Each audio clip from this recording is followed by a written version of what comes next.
तो दोस्तों नमस्कार। तो दोस्तों एक खेसारी लाल यादव का एक गाना आया हुआ है कि हमरे अँखिया फड़केला तोर अँखिया फड़के कि ना।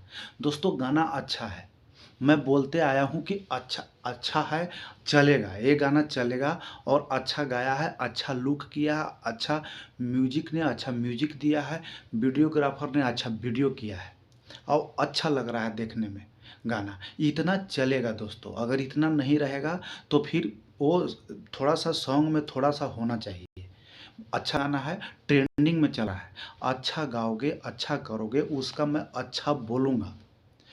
गाना इतना होना चाहिए, इतना जितना इन्होंने किया है खेसारी लाल ने, इस तरह का गाना मैं नहीं बोलता है कि भरत शर्मा, शारदा सिन्हा या आपने इंदु सोनाली या गोपाल राज जैसा बिल्कुल निर्गुण ही गाओ। बिल्कुल निर्गुण गाओ, भक्ति गाओ, सारा चीज़ होना चाहिए। लेकिन बिल्कुल अश्लीलता, बिल्कुल कचरा नहीं पसंद है। गाना अच्छा है, मैं अच्छे को अच्छा और बुरे को बुरा बोलूँगा। ऐसा नहीं कि बुरा कर रहा है जो आदमी उसके बारे में बोलते जा रहा हूँ, कोई अच्छा कर रहा है उसका मैं ना बोलूँ। अच्छा करोगे, अच्छा बोलूँगा। दोस्तों जाइए देखिए, ऐसे गाना को आप लोग सपोर्ट कीजिए, मुझे भी अच्छा लगेगा। दोस्तों नमस्कार।